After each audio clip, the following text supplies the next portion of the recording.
तर शेतकरी मित्रांनो, हाय आपला भाग 4 कशाचा तर आंबा वासवा सिरीजमधला हाय भाग 4. ह्या सिरीजमध्ये आपण काय बघणार आहोत तर आंबा जेव्हा वाटाणा स्टेजपेक्षा मोठा झाला त्यावेळेस त्याची गळ कशी थांबावी. तर शेतकरी मित्रांनो, मी तुमचा कृषीचा साहिल यादव. आता आपण व्हिडिओला चालू करूयात. इकडे या, तुम्हाला काहीतरी दाखवायचं आहे. काय हे बघा, हे आंब, हे बघा, हे बघा. हे आता तुम्ही विचार करत असाल आंबा दाखव का, मी का म्हणून दाखवलं. तर आता आपला कोणता आहे तर आंबा वाटाणा स्टेजच्या पेक्षा वर गेला आहे. म्हणजे कसा असा. तर यावेळेस आहे ना, गळ जर का झाली तर आपल्यासाठी सगळ्यात जास्त ते नुकसानकारक हीच अवस्था आहे. कसं होतं आहे, आपण आंबा लहानाचा मोठा करतो आणि त्यावेळेस गळा तर उपयोगच काय हो. आता झालं आहे कसं, वातावरण बदलायला लागले खूप. त्याचा फरक पडतो कशावर तर आपल्या झाडावर, आणि झाडाचा फरक दिसतो कशावर तर आपल्या फळावर. आता ही काही सामान्य गोष्ट आहे का नाही. आता कसं होतं आहे, प्रॉपर मार्गदर्शन भेटणं ह्या कालावधीत गरजेचं आहे. आता शेतकरी मित्रांनो, भिवून जायचं नाही बिलकुल. आता ही गळ का होत असेल तर पहिली गोष्ट होतं आहे का तर वातावरण बदलते. जर का ह्या विषयावर पण आम्ही व्हिडिओ बघितला, जर का बघितला असला तर डिस्क्रिप्शनमध्ये व्हिडिओची लिंक आहे, चेकआउट करा विसरू नका. त्यानंतर कसं वातावरण बदललं, वातावरण बदलल्यामुळे त्याचा फरक पडतो कशावर तर आपल्या झाडावर. म्हणजे कसं सूर्यप्रकाशाला देखील भेटणार नाही, प्रकाश संश्लेषण होणार नाही आणि त्याचा फरक काय पडतो तर फळगळ होते. त्याचसोबत काय होतं, ज्यावेळेस आपल्या झाडावर आणि त्या फळावर कीड आणि रोग दिसून येतात त्या कालावधी पण आपले झाडापासून फळगळ होऊ शकते. आता कीड बघायला गेलं तर साधारणपणे 2 ते 3 कीड बघायला भेटतात. कोणती कोणती तर आपलं थ्रिप्स आहे, नंतर काय तुडतुडे म्हणजेच काय मँगो होपर, त्यानंतर ना आपलं काय मिलीबग्सचा देखील ह्यावर प्रादुर्भाव दिसून येतो. म्हणजे 3 कीड. आता ह्या किडीसाठी आपण काय करू शकतोय तर साधारणपणे तुमच्या बागेमध्ये जे असेल ते कीटकनाशक, त्यामध्ये क्लोरोपायरीफॉस, त्यासोबत नंतर इमामेक्टिन बेन्झोएट, नंतरनं आपण ॲक्ट्रा, हे 4 आपण कीटकनाशक वापरू शकतो. त्याचा आता तुम्हाला पहिलं क्लोरोपायरीफॉस हे आपल्याला हमला 550 ह्यामधून भेटून जाईल. त्यामध्ये जे आळीवर्गीय आहेत, म्हणजे कसं आता समजा तुम्हाला ती आळी कशी काम करते, हे आंबा इथून खाली होल मारणे वगैरे असं काय असलं तर हमला 550 आपल्याला चांगला दिसून येतो. जर का तुडतुडे दिसत असेल, तुडतुड्यांवरती एक नंबर इलाज म्हणजे काय थायोमिथॅक्झॅम, म्हणजे आपलं ते ट्रेड नेम आहे अक्ट्राचं प्रमाण देखील खाली येत असेल तर शेतकरी मित्रांनो, हे आपलं काय झालं कीड. आता रोग बघायला गेलं तर 2-3 पडतात. पहिलं म्हणजे करपा पडल्यामुळे होतं आहे काय, जे मोहर आला तो जातो जळून. त्यानंतर काय होतं आहे, जेव्हा आपलं फ्रूट सेट होतं, हे आता हे बघा, ह्या पण करपाच आहे. इकडं असं पान करपल्याला दिसत असेल, हे बघा, हा देखील करपाचा आहे. पण याचा जर का जास्त प्रादुर्भाव झाला तर हा दिसून येतो. ह्या वर्षी सगळ्यात जास्त आपल्याला नुकसान झालं, सगळ्यात जास्त जे त्रास दिला त्या म्हणजे हा करप्यानं.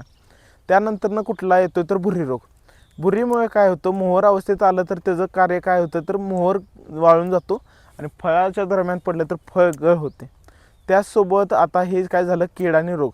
आता रोगासाठी आपण काय करणं अपेक्षित आहे तर साधारणपणे कॉपर बेस्ड फंगिसाईड म्हणजे काय, तुम्ही कॉपर ऑक्सिक्लोराईड चालते, कॉपर हायड्रोक्लोराईड पण चालते, हे वापरणं गरजेचं आहे.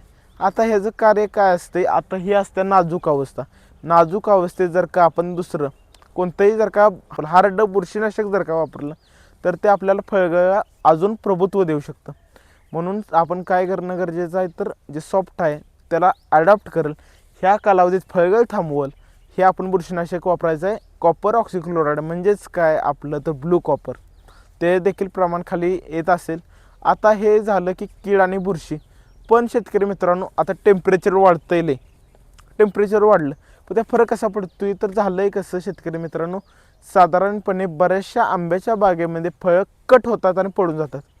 ते कशामुळं तर आंब्याच्या बागेमध्ये टेम्परेचरचं प्रमाण जास्त झाल्यामुळे ताण जास्त पडल्यामुळे फळगळ दिसून यायला लागले. तर त्यासाठी आपण साधारणपणे पाण्याचं व्यवस्थापन चांगलं करणं अपेक्षित आहे. म्हणून आपण पाणी साधारणपणे 1 दिवस आड, ज्यांना शक्य होईल त्यांना साधारणपणे 2 तास तरी ड्रिप चालू ठेवावं. आणि ज्या मोठ्या बागा आहेत त्यांना कमीत कमी 10 दिवसांतरी आपण टँकरनं पाणी घालणं अपेक्षित आहे, जेणेकरून ते झाड ट्रेसमध्ये जास्त जाणार नाही आणि त्याची क्वालिटी चांगली मेंटेन होईल. आता नंतरनं कसं होतं शेतकरी मित्रांनो, आपल्या आंब्याच्या बागेमध्ये कीड झाली, आपलं रोग झालं, टेम्परेचर झालं, पण स्ट्रेसमधनं गेलं ते बाहेर काढणं अपेक्षित आहे. स्ट्रेसमधनं बाहेर काढण्यासाठी आपण आहे ना काजू, त्यानंतर नॅफ्थेलिन ॲसिटिक ॲसिड, ह्या 2 गोष्टीचा आपण स्प्रे घेऊ शकतो. नंतर आता तुम्हाला सांगायचं म्हटलं तर आंबा फळगळ थांबवायला आपण 2 हार्मोनचा वापर करतो.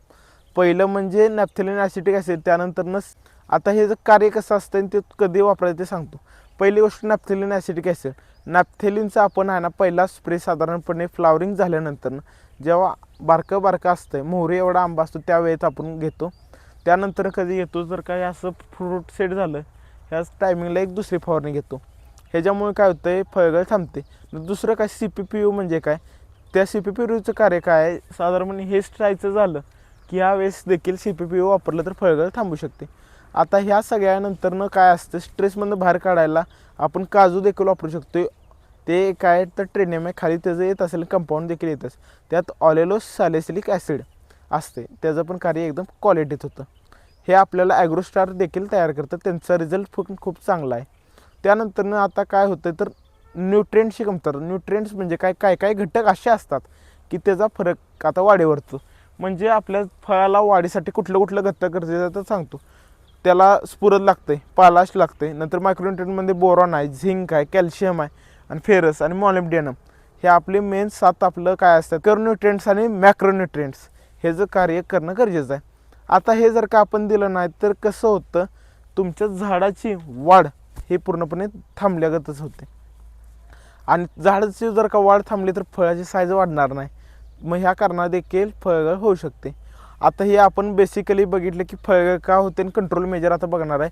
बुरशीनाशक आणि कीटकनाशकाचा वापर जसं दिलं आहे व्हिडिओमध्ये तसं चेकआउट करा आणि ज्या साधारणपणे 15 फरकाने जमल तेवढ्या शेतकऱ्यांनी आपण काय कशाची फवारणी गरजेची आहे तर 0.34 त्याचसोबत आपण काय घेणं अपेक्षित आहे त्या ह्याच्यामध्ये तर बोरॉन आणि कॅल्शियम हे एवढं जरी तुम्ही जर का कंटिन्यू साधारणपणे ठेवलं तरी फळगळ तुम्हाला रिझल्ट रेटमध्ये कमी दिसेल.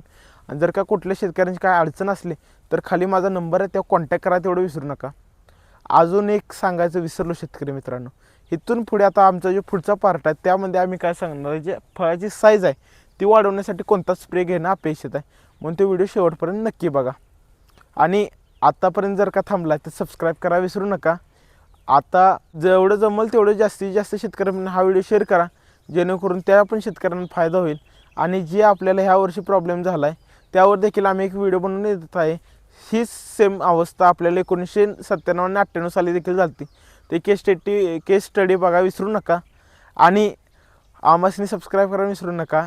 जय जवान, जय किसान, जय महाराष्ट्र. धन्यवाद.